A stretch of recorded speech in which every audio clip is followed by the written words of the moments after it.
Yep, all the good stuff does happen at the beginning. I don't think I've had an anonymous person on the podcast before. I was trying to rack my brain before I got on here. Yeah. And I think there was one. I think one lady said she didn't want to be named. She was a vegan who didn't have an issue with hunting, but she didn't really want her name out there. I was like, okay, that's fine. And at that time we weren't video recording, so it wasn't like all you got was her voice. Okay, very interesting. But she was super cool. She was like, yeah, I have no problems with hunting. I think that, and it's funny. A lot of people, and we're going to get into this, obviously. Okay. But there is certain mental constructs around people that society has. Mm-hmm. Hunters have a mental construct from certain people. Vegans do too. And the mental construct that typically people have of vegans are like the very radical, crazy, throw paint on people kind of vegans. Okay, that's fair. Yeah. And she was just a absolute no, I'm a vegan by choice. I'm a vegan because I don't like what I see when it comes to the sort of factory farming kind of scenario around animals. But if I was to eat meat, I would hunt. Yeah. Because it's as close to the philosophy and the theology of veganism. I know that, like, my sister, she attempted for a while. And it was more for her health than anything. Just because there is so much processed stuff out there, which is really sad, but it didn't last very long because she likes chicken. Like, that's the reality of it. She does like her good hamburger, a good steak every once in a while. So chicken was it, huh? Chicken was it. She had to. So it is what it is. So I have a beer that I'm drinking. You're clearly not drinking a beer out of that massive coffee mug of yours. It's always coffee. It is me, the coffee person. So, talking about coffee, and this is probably going to be a function of today's podcast. I like rabbit holes appear and I dive right down into them. Let's do it. If you are a coffee aficionado, which it sounds like you are, mm-hmm. The next time our coffee comes up in terms of its roasting schedule, we have a coffee in Australia called Black Death. Oh yeah. Okay. Oh yeah, you understand, yes, you know exactly what I'm talking about. Is it that famous? I've heard of it. See, so it's that famous. That's why. It's that famous. It's funny is when I approached the Australian coffee company, it's Dog and Gun Coffee and it's Black Death. It's got this buffalo on the front of it. The profits go to help us. And it's the darkest roast they can make, essentially. Give it to me. 100%. And so I'm telling them, I said, look, you've got three coffees, they're great, but they're not dark enough. They're like, look, Robbie, the Australian market does not like strong coffee, like strong burnt coffee. I said, I'm telling you now, a dark roast with where the beans come out of the packet with oil on them kind of thing. I was like, I'm telling you now. They cannot keep it on the shelf when they release it. It's like knew. I just have to constantly say, I told you so. I told you. Australians demand Black Death. So next time it comes out, we'll send you some, okay? Please, that would be amazing. Well, it all depends on how this podcast goes, but because by the end we may be just like, Well, so obviously we've talked about it. Whoever is listening to this, they probably don't understand why I'm anonymous, and why I refuse. I mean, they know me as Lady Hops. That's who I am. I'm Hops. And the reason why I've kept my name off my real name off social media since 2019. So, and it's because... Were you known on social media before 2019? No, I didn't start my page until 2019. Okay. My original one was Officer Hops, like Zootopia. And then my place of employment found it, and they told me to take it down, so I did. And so then I started my own page that had no affiliation with my office, and it took off. So my office knows about my page. And I, obviously cleared it with legal team and everything. I was like, hey, I'm going on this podcast. I'm here to talk about this. It's an educational thing. It's not me throwing out my opinion. And they're like, yep, go for it. It's like, cool. That's all I need to know. Cool. Well, Lady Hops, welcome to the Blood Origins podcast with your big coffee mug that takes up half your face on the camera. Hey, Mama Bear. Mama Bear. It's fitting. Perfect. Love it. We got introduced to each other probably 8 weeks ago, maybe. Yeah. Through a good friend, Dustin, at ULLRS Archery. Big shout out to Dustin. He came out and watched Lionheart. Did I send you Lionheart? You did, and I loved it. It was great. Good. I'm glad. We'll talk about Lionheart. Dustin came out to Lionheart in downtown Denver. It was a phenomenal event, super successful, did what we wanted it to do. But Dustin introduced me to you, and you want to set the scene for what we're about to do. Okay. You are not a hunter. I am not. You are a hiker. You love the outdoors. You love wildlife. You live in Colorado. Mm-hmm. Born and raised here in Colorado. You have a very large community that follows you on Instagram. Yep. What would you describe your community as? Hunters? Non-hunters? Maybe just keep it like to those two categories. I couldn't even tell you what like my niche is when it comes to social media, because I post the most random stuff and somehow I can tell you. I can tell you. Love it. Oh, I can tell you. The worst dad joker in the world. Where's pickup lines? Oh, those are terrible too. And coffee fanatic. There we go. You found it. Found your niche. Yeah, I would say I just have, the reason why a lot of people follow me is because I'm a person of good vibes and just want to be that positive light in this really cruel world that we have. So that's why I'm here.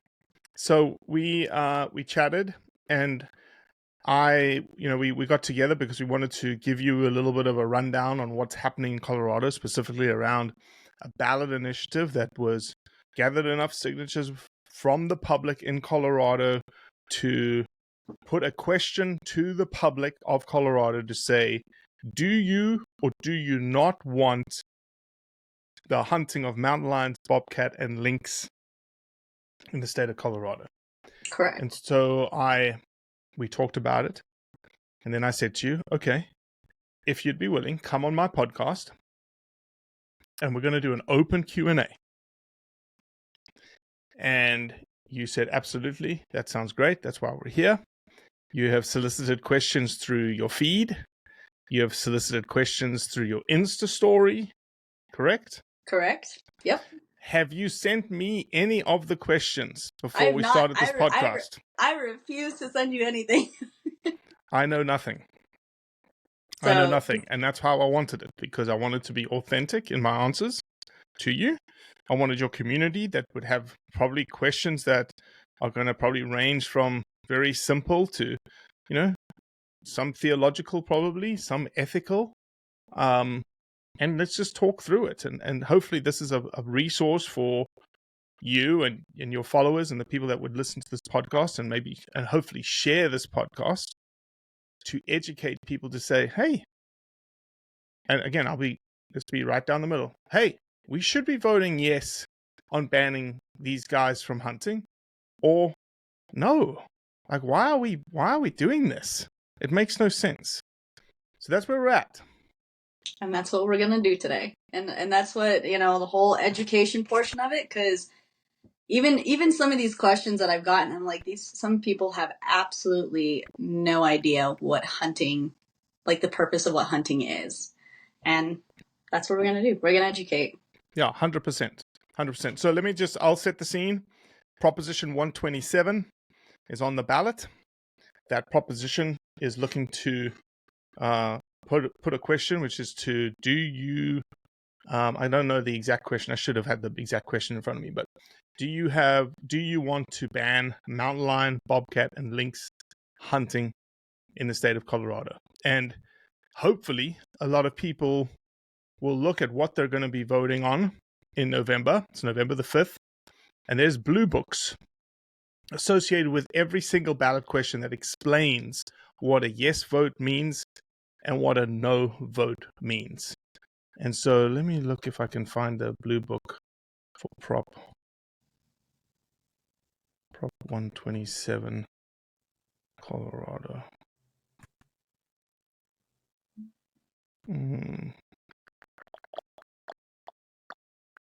So I'm not going to be able to find it so quickly. Never how it goes. Yeah, exactly. Let me see if I can find 127. Oh, there it is. Okay, let's do the next one. Next. Oh, okay, I got it. So 127, let's read this because this is pretty important. The ballot title: there shall be a change to the Colorado revised statutes concerning a prohibition on the hunting of mountain lions, lynx, and bobcat in connection therewith, prohibiting the intentional killing, wounding, pursuing, entrapping, or discharging or releasing of a deadly weapon at a mountain lion, lynx, or bobcat, creating 8 exceptions to the prohibition, yada, yada, yada. What your vote means: yes, vote on Proposition 127 would make it illegal to hunt bobcats, lynx, and mountain lions in Colorado. A no vote on Proposition 127 would continue to allow the hunting of bobcats and mountain lions as it is currently regulated by the state. And here's a very important distinguishing between the yes and the no. So I'll start again. A no vote on Proposition 127 would continue to allow the hunting of bobcats and mountain lions as it's currently regulated by the state. Hunting lynx would remain illegal under state and federal law. And that's where they twist the wording for it, unfortunately. So immediately in the question, do you want to ban mountain lions, bobcats, and lynx? Lynx is already banned. It's already a federally protected species. There is no lynx in Colorado either. So. Yep. So already starting off great. All right, let's go. I'm ready. All right. So we're going to start off with a simple question that actually came in today. How many tags are you allowed for mountain lions? So the tags are distributed between different watersheds and different catchments. Depending on each of the watersheds and catchments, there's a certain quota that is set, like a number of mountain lions that can be taken. In that quota, there is also a percentage of females that are allowed to be taken. Once that percentage of females is hit, regardless of the number of animals that can be taken in a catchment and watershed, the whole watershed or catchment will shut down. So what essentially that is doing is protecting the reproductive engine of mountain lions in the state of Colorado. I want to sort of set a logical scenario here. Do hunters want more wildlife around or less wildlife around? What makes the most sense? More. Exactly. Because if we had less, it means less hunting opportunities.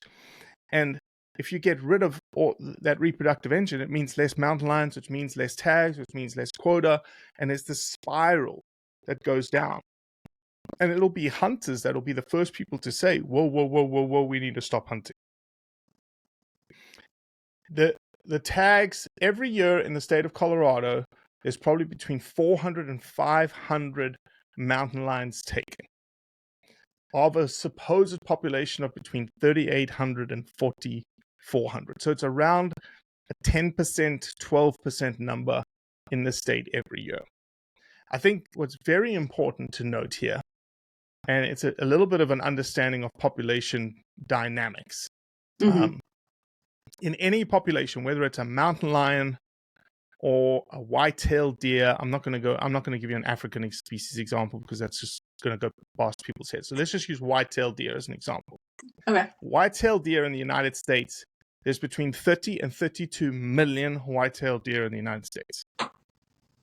Every year, 6 million deer are taken and hunted. Okay?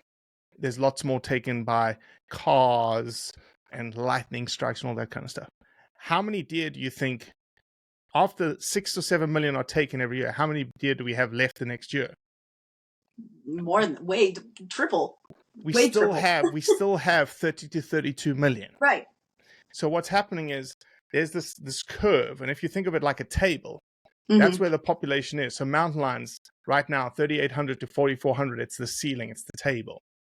Every year, this little cap that sits on the top, that the mountain lions grow every year, that 400 to 500 is taken every year off, which means it stays very consistent in the 38 to 4,400 level.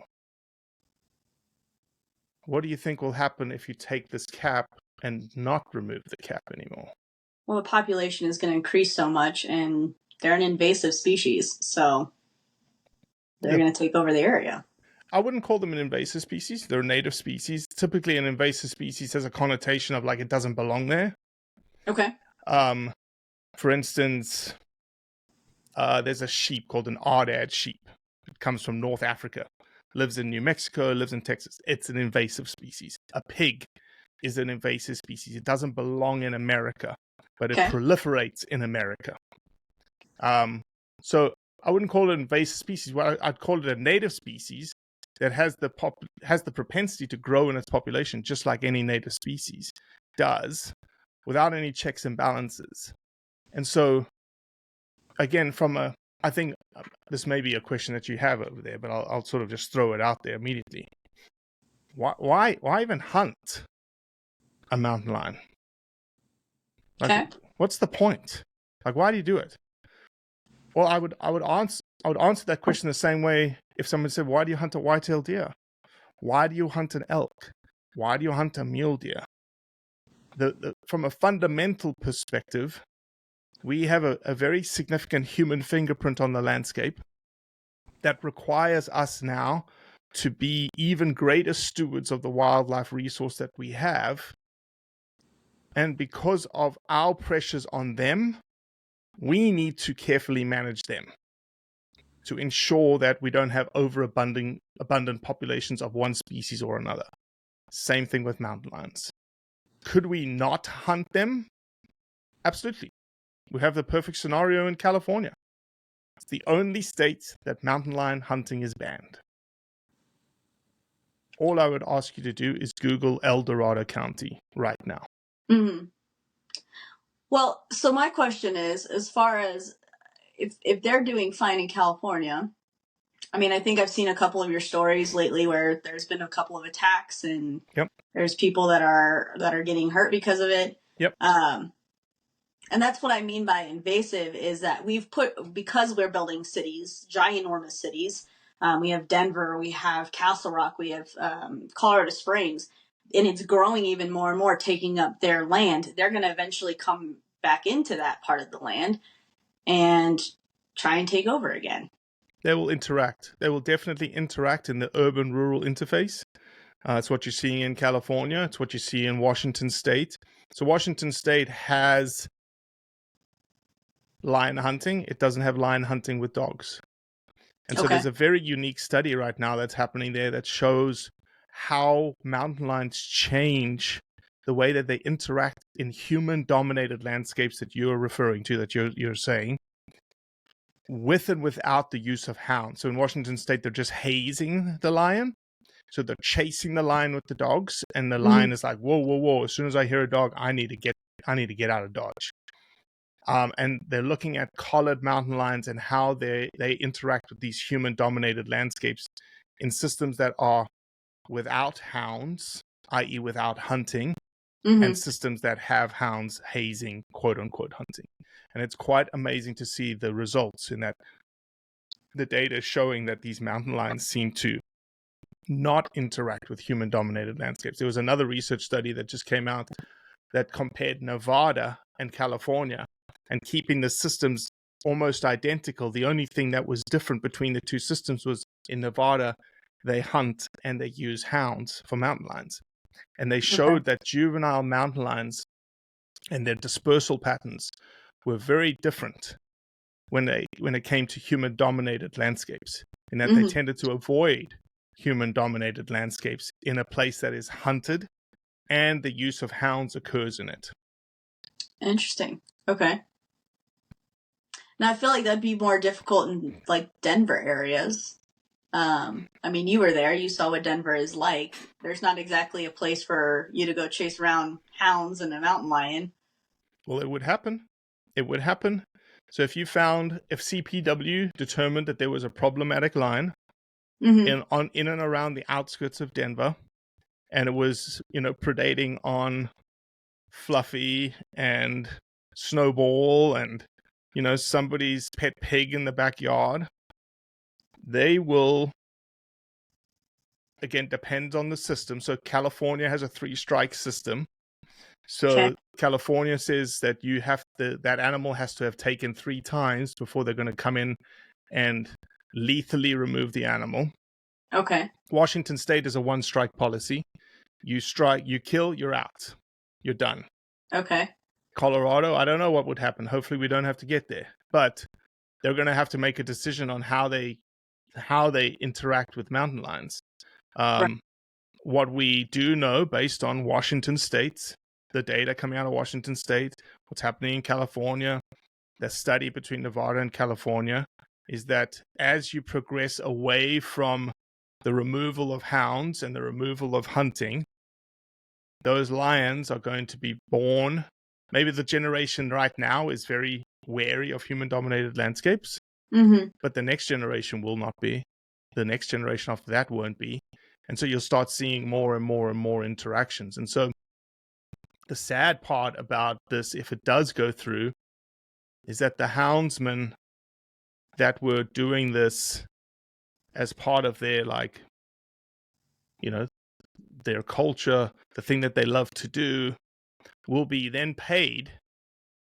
So instead of them paying the state a license fee, outfitter fee, all these kinds of things, the state will hire them, pay them, taxpayer dollars will pay them to go and get that lion and kill it.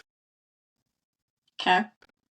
What do you think is going to happen to that lion once it's killed in this post-banning of hunting world? Do you think the meat will be used? Can you use the meat after this whole law has been passed saying you can't hunt them? I get they're being paid by the state to go get that animal, but I would say that animal would be likely not allowed to be used in any shape or form. So where would it go? The dumpster. Yeah, just tossed. And so, if you take a step back and go, is that what we're aiming for? Are we heading towards a system that we got rid of these bad bears that are the hunters, that are using the animal completely, to a system now that we've got contract professionals going out and lethally removing animals and just dumping them? And so that's this is a question for my own father, is he's never heard of anybody eating cat meat. That's just not something he's ever heard of. Yeah, he's heard of deers, he's heard of elk, bears even, but what can you use on a cat to eat? Yeah, it's a very interesting question. If you had asked me that question 5 years ago, 6 years ago, I'd be in the same boat as your dad. Because I come from a South African system, right? Lion, never eaten. I've heard people do eat leopard, the backstraps of leopard, but very rarely are they eaten. And so mountain lion really is the only other big cat. And the more you look at it, and really, again, it comes down to just using Google. Right. If you Google mountain lion recipes, what you'll find is that there are dozens and dozens and dozens of recipes around mountain lions. And you're like, whoa, do people actually eat this animal? It's not like coyote. It may be in people's minds, it's like the same animal. You don't eat coyote. Type in coyote recipes on Google. You'll find one. Maybe. I don't know. But people hunt them all the time, just especially because they're a nuisance to pastures and stuff like that. So mountain lion, everything on the mountain lion can be eaten. everything. It's Right. just like a deer. And if you had come to our Denver event, we had mountain lion sliders. It was like pulled pork. Oh, And I I kind had of wish I was never there for that. I'd never eaten it. I'll be honest truth, I've never eaten mountain lion. And I was like, oof, I don't know about this. But it was brilliant. It Okay. was brilliant. And again, it's just I think your father hit it on the head. It's like this, it's a psyche thing, right? It's like, Right. do you really? Are you sure? But I've eaten it. I've seen it. I've seen lots of people, just again, it's just a little Google search. But I mean, I guess it's really a question for a lot of people because you don't go to the. Whoa, that was weird. You don't go to Oh this. no, you've got the iPhone. So I don't know if you've. If I do a thumbs up or a heart, it's gonna do all of that. So. Oh yes, double thumbs up. If you give me a double thumbs up, we get fireworks. Fireworks. Okay. Yeah. I'm gonna keep my hands down then. But like you don't go to the supermarket and you don't find mountain lion meat just sitting there on anywhere. So that's why I guess why it's such a question. You won't find any wild game meat in any supermarket in the United States. True. That's very true. Yeah. But I think that's probably why he's never had to cook it himself, and he's from all over the world, so he has gone everywhere and never has eaten a mountain lion. So that's why he was very curious about that one. But next question. If the hunting ban is passed, what is their plan for population control and human safety? So obviously they want to ban, but have they mentioned anything as far as what their plan is to control that? No, because no cats are going to die in their eyes once the hunting ban goes in place. Everything's going to be perfect. Everything's going to go to what it's supposed to be. That, nature's going to be fine. We're just going to leave everything alone. And again, like, how do I know it's not going to be that way? We have the example of California. We have the example of Oregon. We have the example of Washington State. Those are the three places that you can look at and go, here's a test bed of somebody who's tried this, has implemented it. What have the results been? Mm-hmm. Have people died? No, not many. Just like in El Dorado County, they just had, literally in the news like 6 weeks ago, a kid got killed by a mountain lion. Probably the first fatality of mountain lion, I think, in California. Ever? Since the banning in 1977. Don't quote me on it. Okay. I think it was such big news that it probably was the first fatality. I'll do some Google searching right now. Okay. But I'm pretty sure. First fatal encounter with a mountain lion in the state in 2 decades. So, yeah. So I'm not like, I don't think anybody on our side is saying if you banned it, all of a sudden people are going to be killed. That's not what's going to happen. But there's certainly going to be more interactions with people. I just saw, like, if you go to Nature is Metal's Instagram page today, there's a mountain lion at somebody's back door hissing and snarling and whatnot, and it had taken one of their dogs already. Lovely. That's what's going to happen. There's no doubt it's already happening in Colorado. It's already right. It's going to it's just going to increase. I mean, I grew up with mountain lions in my backyard. We had one that went to the neighbor's house, met the kiddos at the front door as they were leaving for school, and quickly brought them back inside. They called us, said, "Hey, don't leave your house. There's a mountain lion underneath your deck." And we just kind of waited until he went away and had to clean underneath to make sure that it didn't become a nest. Yep. So, another question. Obviously, we've talked about what it pertains to, but is this law only for cats? Is there any other animals that they're going to try to go after next? Oh, for sure. Next.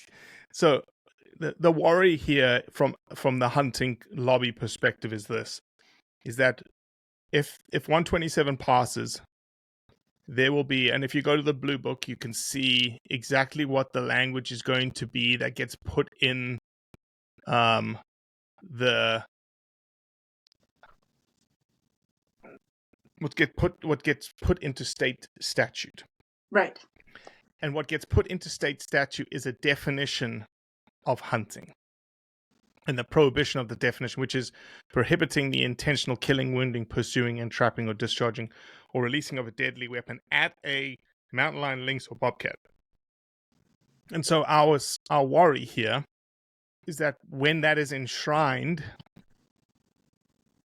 this idea of hunting with all these little adjectives, descriptors tied to it, what's to say that they just say, well, all we'll do is change bobcat, mountain lion, and lynx to ducks. Drastic.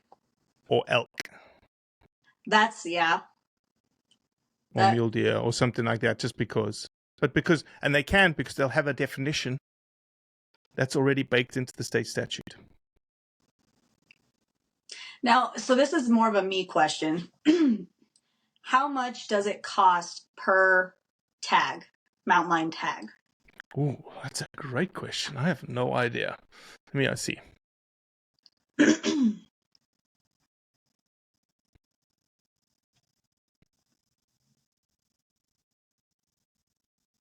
Okay, mountain lion, Colorado tag, hunter non-resident, $500, $60 for a resident, and then you've got a habitat stamp that you have to pay, which is $10.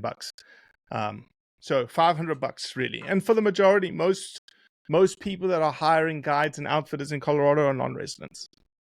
Right. So $500 times you said 400 and how many tags are sold? Between 400 and 500 animals are taken, but it's not 100% success rate. Correct. So I don't know how many tags are actually sold. So for the animals that are taken, it's if you assumed all 400 were taken by a non-resident, it's $200,000 into Colorado's parks and wildlife every year. Let me see if I can Google it and see if Google tells me something. If they eliminate that and it's no longer $500 per all the 400 tags that are sold, you said 200,000. So then what happens? Where does that money goes back to Colorado? So we're not looking at protecting our parks anymore or maintaining them, our pathways that we, as a hiker, not a hunter.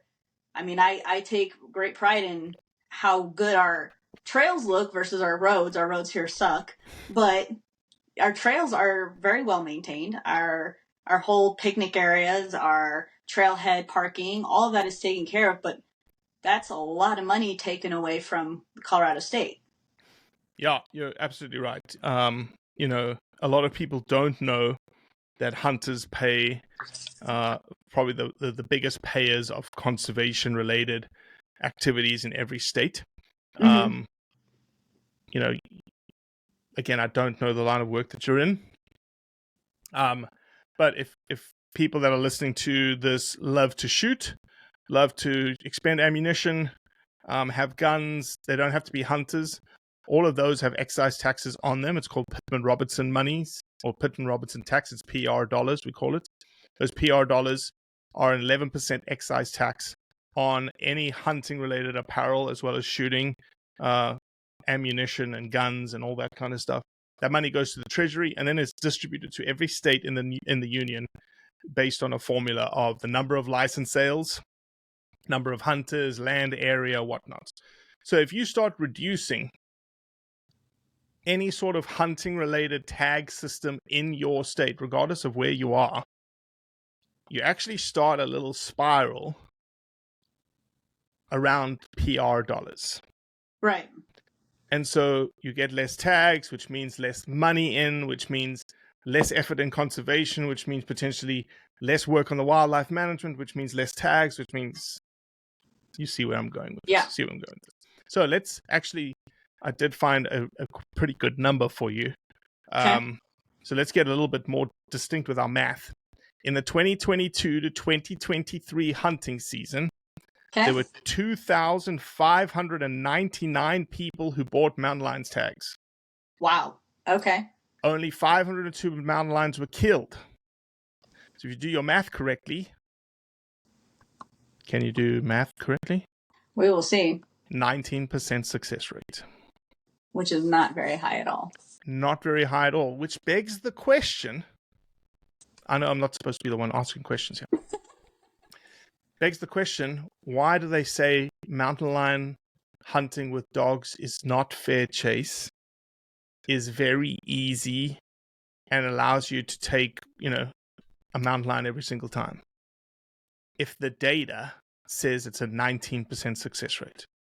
Now, my question for that is, even if you have hounds chasing after mountain lions and you have that, that assistance, if they do find a mountain lion, is it they only specifically kill males? Do they only specifically kill females? Like, what if they end up chasing a mountain lion and it's a juvenile mountain lion? Let it go. You have to let it go. So you No, lose. you don't have to. You don't have to. Okay. But guides and outfitters that are doing it for the right reasons, which for me, the vast majority of them do. That's why we built Lionheart. Right. Is if you chase a cat, firstly, the track is going to tell you whether or not it's a big male or a small male or a big female or whatnot. And they'll decide if they want to follow the track or not. If they do decide to follow the track and they do tree a mountain lion, they're going to make a determination at the tree. Is it a mature male? Right. That they can take, or a young male, they don't want to take it? Is it a mature female without kittens, without showing lactation or whatnot, that they choose to take? Because remember, there is a quota of females that can be taken. Correct. Obviously, you hit that ceiling, it shuts down all hunting. So they're probably not going to be just willy-nilly taking whatever is in the tree. Right. Right. So $25.99. If we assume $25.99 were all residents, so $60 times 60, that's $160,000. You have to add the $10 habitat stamps to 25,000. So call it 200,000 if it was all residents. We know that's not the case. Right. So let's then make an assumption of like 70-30. 70-30. So 70% of $25.99 is about $1,800. So $1,800 times 500 is $900,000. Jesus. Plus the habitat stamps, plus them spending nights in accommodations, plus them spending money in restaurants, plus renting vehicles, plus putting gas in their vehicles, going in the convenience store, buying their snacks. Right. They spend a lot to be here. And I mean, granted, I could see a lot of people, I gotta plug in my phone. A lot of people that are out of state they're going to still come for other type of hunting because it is a very unique experience here in Colorado. But you're not doubling up. You're not doubling up. You're coming for one specific thing.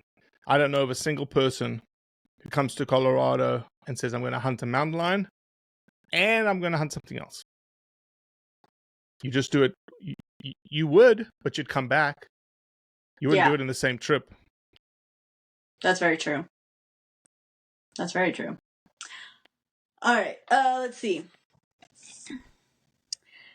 How would this, if they end up passing it, how would this affect the population for prey? So the deers, the antelopes, the everything else. You've got to assume that your mountain lion population is going to grow. Okay, so from 3,800 to 4,400 over the next 5 to 10 years, probably growing to 6, 7, 8,000 mountain lions. We started with 200 in 1965.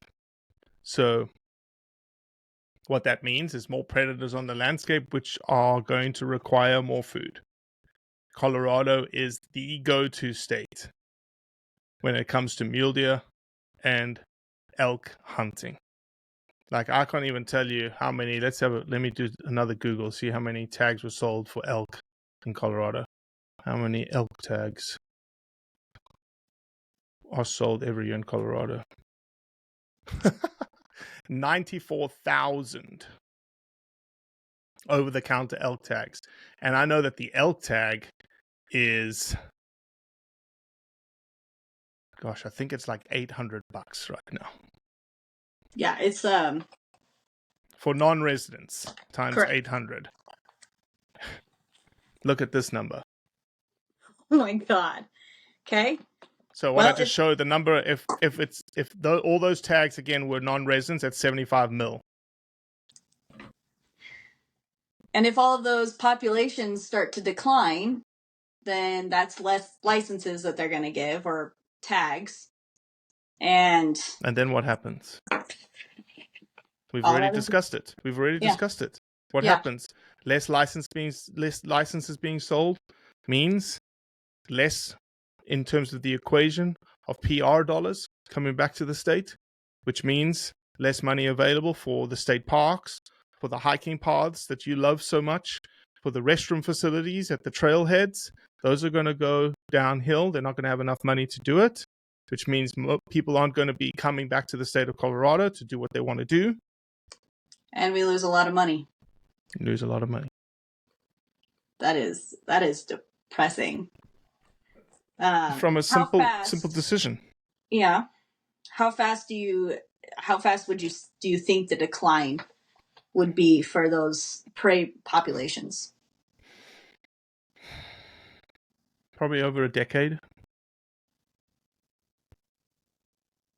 Which is not a lot of time, really. No, it's a blip. It's a blip in terms of our time on this earth kind of scenario.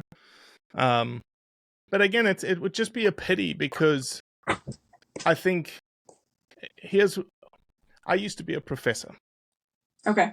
And I used to be a professor in the Wildlife Fisheries Department at a land-grant institute like Colorado State University. I was a professor at Mississippi State University. And I used to teach a class called Applied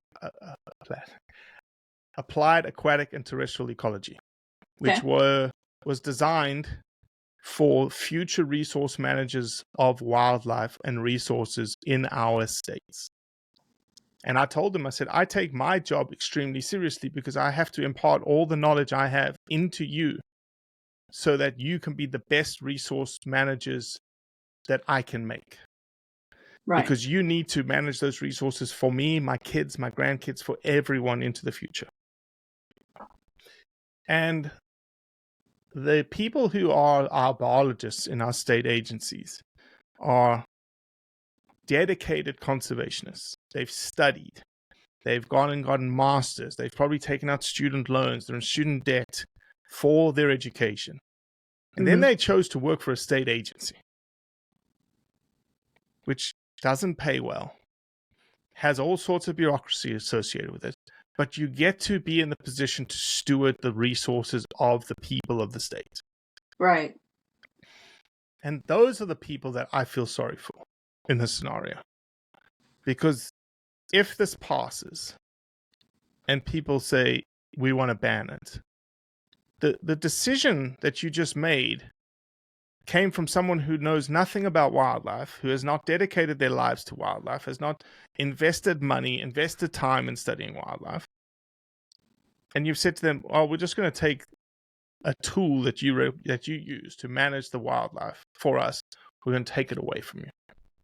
I think that to me hurts the most. Right. Biggest slap in the face. To everyone. Like even to me. I didn't teach any of these resource biologists in Colorado. But I know how they would feel.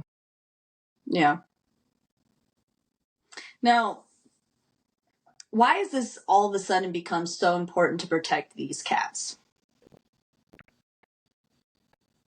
I wouldn't say that it all of a sudden has become important. If you look at the sort of anti-hunting animal rights movement, they've been working on it for 15 years. Mm-hmm. And this almost is like the culmination of the work. And so the low-hanging fruit in hunting is any sort of predator hunting, and predator hunting with dogs. Because it's the most vilified practice. Like, how dare you? How could you? You're taking this, the sweet Labrador that sleeps on your bed at night. And by the way, I feel sorry. And I meant to say this before we started the podcast, so I apologize. But I saw what's happening with your dog, and it's like unbelievable.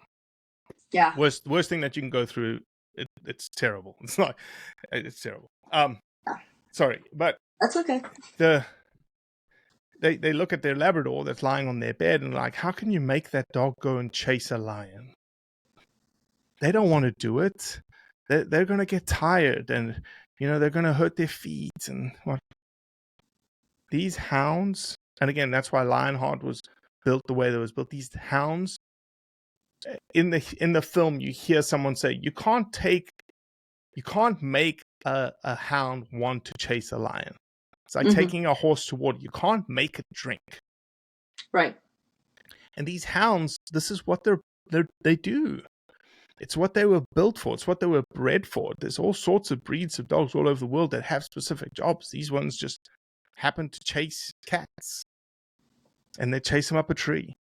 And they chase them up the tree over tens of miles in the most nastiest of country that probably nobody has ever been to before, except these hounds and these hunters. Right. I mean, and we've talked about this in the past when we were talking about even our canines that we use in law enforcement. Those dogs they get so excited when they are ready to chase somebody, when they're ready to protect their humans, when they're ready to, capture the bad guy, whatever it is. They get so excited because that is the job that they were bred to. Like they were picked for that. And mind you, there are dogs that come into the law enforcement field and they just aren't fit for it. So they get retired. They get sent to a different home. They don't fit. And that's fine. That's not the dog for the job. Just like I'm assuming hounds are. If they're not the dog for the job, then they're given to, a different family that can help them, or even stay in the home and be the dog on the bed all the time. Correct. But it's the same concept of canine law enforcement, is that these dogs want to do this. They want to do the job and they love doing it. They get excited for it. Mm-hmm. So I think even people saying like, how dare you with these dogs, it's what they love to do. Yep. So give me a hard question. Come on. You've got some hard questions there. Come on. Okay, what is the point of trophy hunting? So, I'm glad you've asked a hard question. I think trophy hunting is a construct built by people who really don't understand the act of hunting. Mm-hmm. It's not a nice term. As hunters, we don't go, like, if I'm coming to hunt a mountain lion in Colorado, I'm not saying, I'm coming to trophy hunt. No, it's not what I'm doing. I'm coming to hunt. So let's break it down. First and foremost, it's illegal. When you think about trophy hunting, people think you just take the trophy, in this case, the skull of the cat and the skin of the cat, that you take that and that's all you do. That's a very, very big connotation to that. And in India, I'll give you an example, not in India, in Pakistan, when people go and hunt an ibex in Pakistan, the guys give the horns and the skin to the hunters. And they say, here, you take this because we don't need it. It's the most useless thing to us. Right. Like, it gives us no benefit. It does nothing for us. You take it.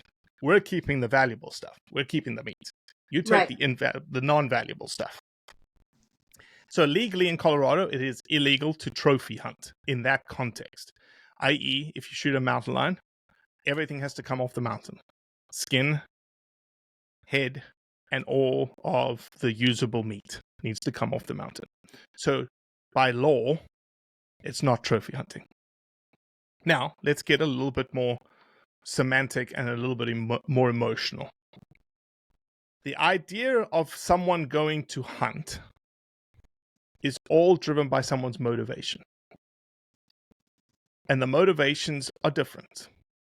And they're different in any sport or any lifestyle choice. Like, what motivates you to drink and drive? Some people don't do it.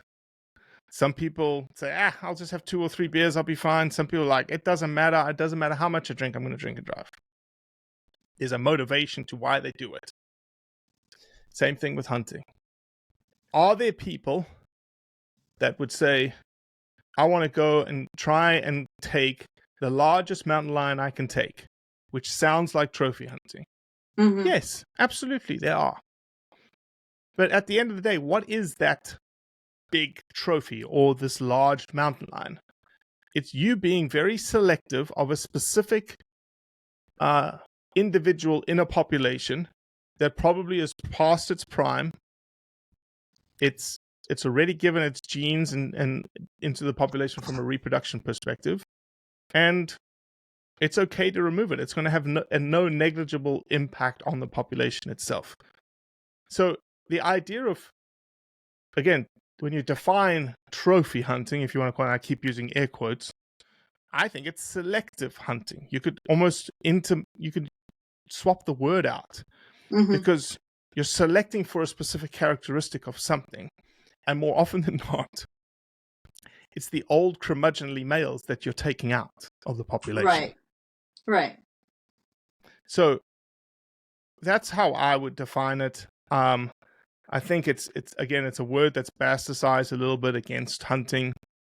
It's really, again, in its purest definition, is a form of selectivity for an animal, a mature male animal that's already past its breeding prime, that has negligible impact on the population writ large. Right. If you rolled back the clock, why are there only 200 mountain lions in 1965? If you went back into the 1930s, 1920s, 1910s, 1900s, it was an indiscriminate commercial market hunting of animals. When I said indiscriminate, it doesn't matter if it's male, female, young, old, it doesn't matter. It's just being taken. And hunters changed that. They changed it because they had to, number one, they had to stop the sort of commercial demand for wild venison in the United States. And so that's why you cannot find wild venison in your grocery stores. There's a law that says you cannot sell it in America anymore. Right. Unlike the United Kingdom system or the New Zealand system or the Australian system. So you can't find it in your stores. And so what the change that happened was, we had to figure out, like, what kind of value can we place in the population that we could still hunt it, we could still manage it, but it would sustain the population and grow it and conserve it. Well, if you had a population, if you split the population up and you said, okay, you've got young, you got females, you got males, and you got old components of both the females and males, what part of those four would you target to ensure the population continues? Well, females. Oh, continues, yeah. Continues. Old males. Yeah. Old males. It just so happens that old males have the biggest horns, have the biggest skulls, which makes them look like trophies. Right. And I think the big mistake is that when people, let's say they're going over to their friend's house and they see something mounted on the wall, whatever it might be, and that person says, "Oh, that's my trophy. That's what I got." But they only think that is all they got, the skull, the horns, whatever it is. And really, if you talk to most hunters, it's, no, I got to feed my entire family for the winter. Like, we had meat in stock, and we didn't have to go to the grocery store and buy the processed meat that's going on. And we didn't have to do all that. And it's very, I think that's why people are stuck on trophy hunting, is because they have a story. There's a story behind that. And it's a trophy of what they did, what they accomplished. And it stuck. Yep, totally. And that's the sad part. But, and that's I think That was a good question. Most of them, and it's funny because most of the questions that I got were like, "Hey, if they do ban it, would you consider moving?" I'm like, I'm not moving. I'm born and raised here. I'm not going anywhere. I might hike with caution. I might hike with a group of friends instead of by myself anymore, but I'm not going to abandon my state. I've established myself here. So, and I think another one was, would I ever consider going hunting? Funny fact, I would love to go hunting. I just never got the opportunity. So, yeah, Interesting.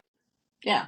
I'm an outdoors person willing to try anything, but Okay. I even have a bow. I have all that kind of stuff and just never had the opportunity to go. Well, we may fix that. We'll have to see. We'll have to see. Let me see. I think you answered this one. It was, why wasn't this done years ago? Yeah, I think they've tried. They've tried multiple ways years ago. They've tried through the commission, which is the body that oversees Colorado Parks and Wildlife. If the commission says we're going to do it, then it's enacted that way. The commission said no. I think 11-1, they voted against it last year or 2 years ago. They've tried it through the legislative process, pass a law, like everybody else normally does, right? Let's pass a law. Let's go to the elected officials of everyone in the state, and let the elected officials that represent the people vote. And the elected officials that represent the people said, no, we're keeping mountain lions. Well, then the last ditch effort is this one, which is through the ballot initiative process, which I don't have a problem with. I thought about it, and I was like, this is stupid. But a very good friend of mine in Colorado, was like, it's democracy. And now, obviously, you can be questioned, like your tactics on how you get your signatures and the things that you say, but that happens in everything. But if the people want, and this would be a very controversial ballot initiative, if the people want to ban Coors Light in the state of Colorado, you're going to get riots. And the people get enough signatures to get on the ballot, and people say no, then the people have spoken. I get it. Like, I get the process. Don't get me wrong. I just think that there's certain things that maybe should be off limits, is maybe in my mind. Like, wildlife management should be off limits. Or, if somebody doesn't like the way that a bridge is built, right? I use this example time. You hate the way the bridges are built in Colorado. So you're going to gather signatures to change how a bridge is built, because it just doesn't look good. Mm-hmm. And the engineers at the Department of Transportation going, what is going on here? You can't change it. Like, from an engineering perspective, you can't. Right. It's almost the same thing.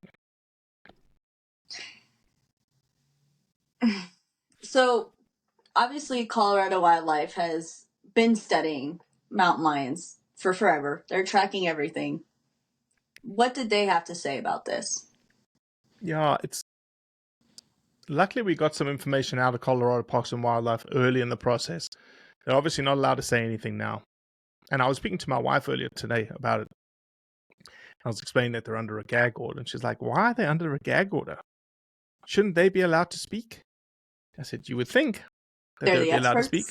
They're the experts. They weren't allowed to speak in the wolf reintroduction either. And so, the Colorado Parks and Wildlife arguably has the best science around mountain lions in the West. They've been hunting mountain lions in the state of Colorado for 50 years. So again, some logical questions here. So if hunting was really bad for mountain lions and their populations, mm-hmm. the logical answer to 50 years of mountain lions would say we shouldn't have any. Right. We should have very few. Wherein we've got, again, 3,800 to 4,400 mountain lions from a population of 200 back in 1965. Mm-hmm. We've also got Colorado Parks and Wildlife that have a fantastic population modeling estimate on mountain lions per square kilometer in the habitat range on the Front Range. They've done this exercise, which was a magnificent piece of modeling. From a science perspective, what you've got to remember is, like, everyone that looks at the model believes the model, except the person who built the model. The person who built the model doesn't believe the model. That's how science works. And so the model was great, but Colorado Parks and Wildlife goes, okay, well, let's do something even better, which is ground truth in the data. And it's very difficult, specifically predators, to get a very good handle and estimate on how many actual predators are on the landscape, because they're nocturnal, they're elusive, you don't often see them, and not like elk and mule deer that you see everywhere. You never see a mountain lion. Right. So they did a ground truth study, and they had 2 blocks of 2,000 square kilometers each. And they did this fantastic camera trap survey. It was for bobcats as well. They did it for bobcats as well. And the mountain lion ground truth estimate was not statistically significantly different from the population modeling estimate, i.e., I said that very specifically and very fancifully to say there was no difference. Right. It was actually, the numbers were like eerily close to one another. It was like 100 and 102. They were almost identical, the ground truth data and the modeling data, which was unbelievable. I looked at the science. It was a presentation before we did Lionheart maybe a year ago, and I was just incredibly impressed by how good the science was. We haven't talked about bobcats, but bobcats are prolific. It's just like their numbers are sky high. Again, very difficult to get a handle, but there is no lack of bobcats out there either. So now I'm curious, for since we are on the topic of bobcats, what is the success rate of getting a bobcat? Oh, gosh, man, I don't think people actually chase bobcats. I feel like they're harder to get, though. Because absolutely, because you're gonna have to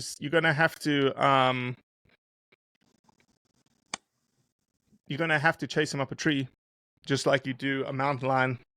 Mm-hmm. And I know, for instance, in Montana, guys have hounds that are specific bobcat hounds. Oh, interesting. So okay. I think bobcat hunting is very much a opportunity hunt for a lot of people. You'd buy a bobcat license, or I think they're part of the small game license, maybe. Again, I may be wrong, totally off there. I've never bought a bobcat license in Colorado or hunted for bobcat in Colorado, but I think for the majority it's going to be an opportunity hunt. Like, you're hunting elk or you're hunting mule deer, and you happen to across a bobcat. Right. Okay. Yeah, I'd be interested to hear the numbers as far as how many tags are bought and what is the success rate. I just Googled it and there's nothing here. Nothing. Hold on. Colorado by the numbers. Hunting by the numbers. This is a 2018 article. Bum.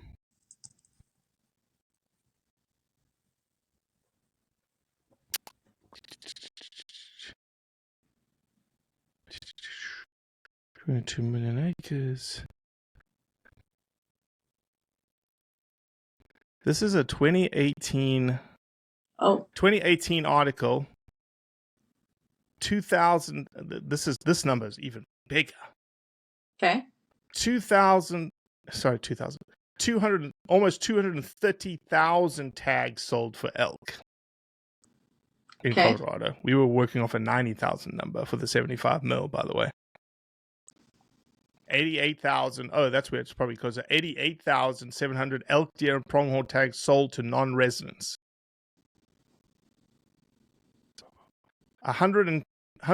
almost 100. Yeah, that's it. Bobcats are considered small game. 120,000 licenses, small game licenses sold. Okay. And how many of them are actually successfully? I don't think how much is a small game license in Colorado?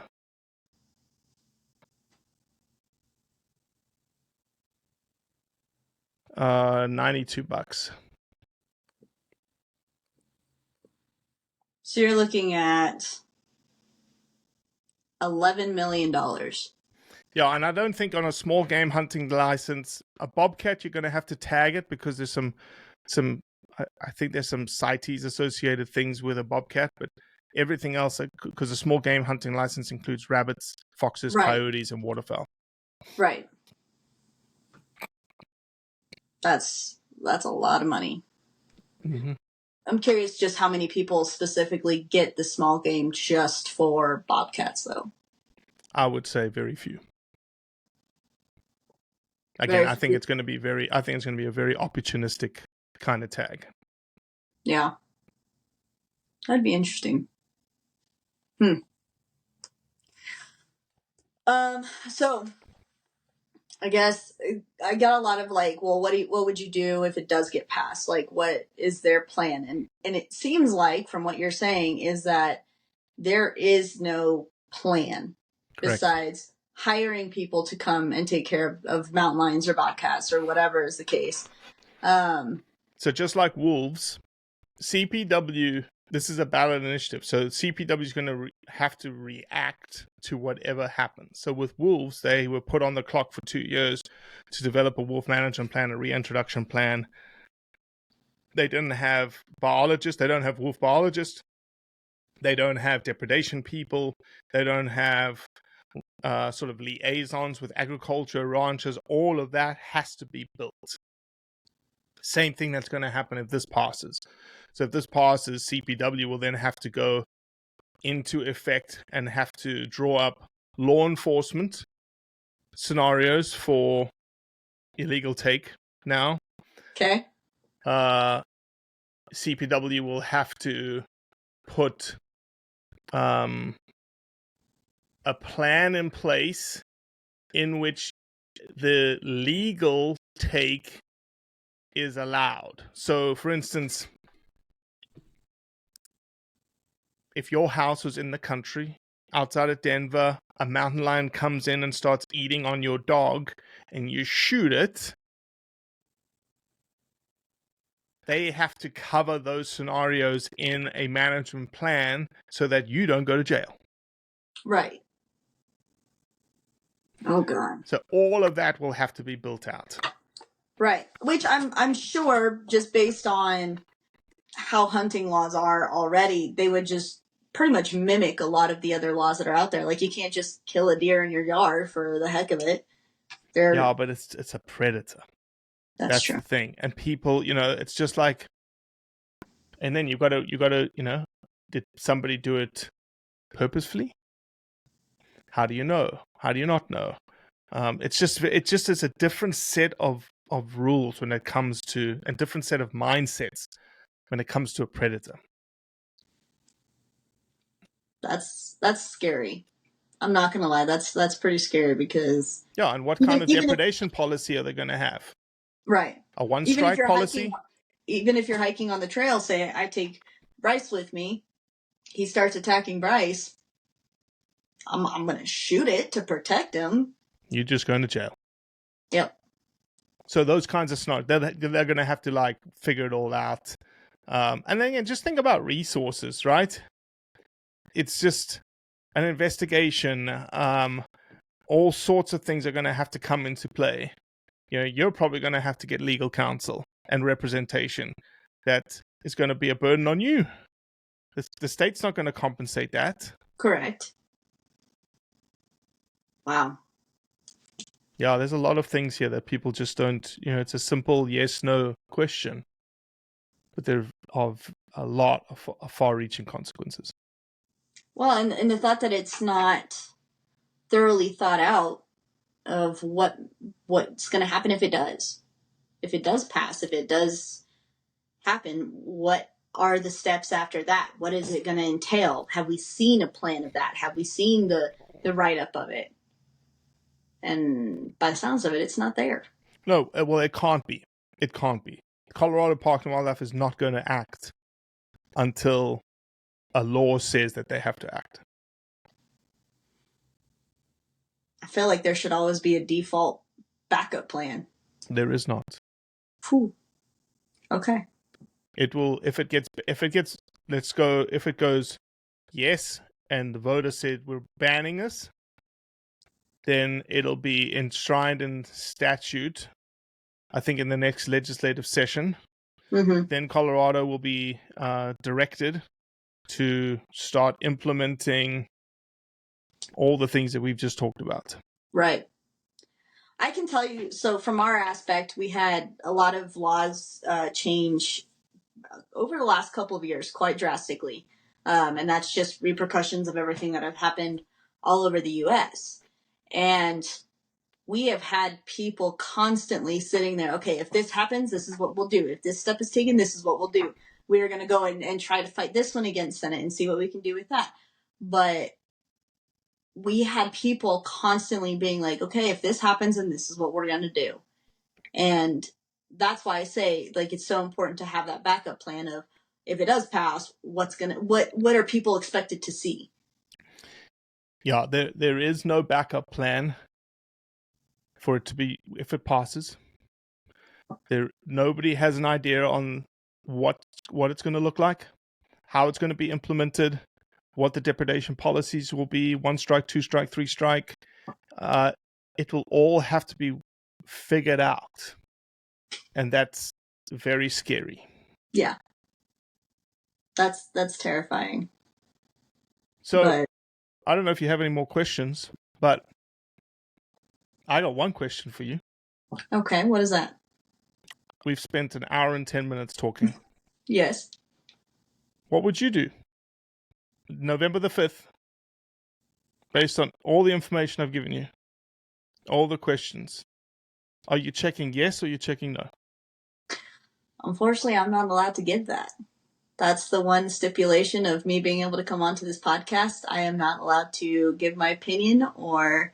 No, that's fair enough. That's fair enough. And I wouldn't tell people how I'm going to vote. No. I think that even with Taylor Swift telling the world what she's going to vote for the presidential candidate, I saw that and I was like, that's, I mean, good for you, but we on my platform, on my platform, you see that I don't do politics, I don't do religion, I don't do anything like that. It is just educational, good vibes. Like, that is what I do. And I'm happy I got the opportunity to do that and answer my followers' questions. Like, those that have no idea what's going on and maybe don't understand it. Now with this, it's educating. Well, I appreciate you being open to having a conversation that was really, truly, completely open. Like, I had no idea what you were going to ask me. I have answered as best as I can. If I didn't know, I was very quickly Googling. Absolutely. I love that. And that's good. I think, and then the fact that I didn't tell you any of the questions, and nor would I ever, if you had messaged me saying, hey, can I see some of these questions that you're going to ask? No, I'm sorry, but no, that was not the point. So I'm glad that you are willing to do it this way and be authentic about it, like you said. Yeah, it's hugely important for us. It's hugely important for the community, but I think it's also hugely important for the non-hunting public to understand that decisions have consequences. And if you don't believe that there's a consequence with your voting yes, or I would say yes on this, then you need to just really think a little bit more. And I hope that I've given you food for thought to really consider that there could be unintended consequences in answering the ballot question yes. Yeah, I would agree. You gave a lot of information to think about. That is for sure. Did you finish your coffee? There's like a little tiny bit left. Okay, good. Well, that's perfect timing then. We'll end the podcast and let you get some more coffee. Hops, Lady Hops, thank you. Appreciate you. I appreciate you having me on here, and I look forward to talking to you again.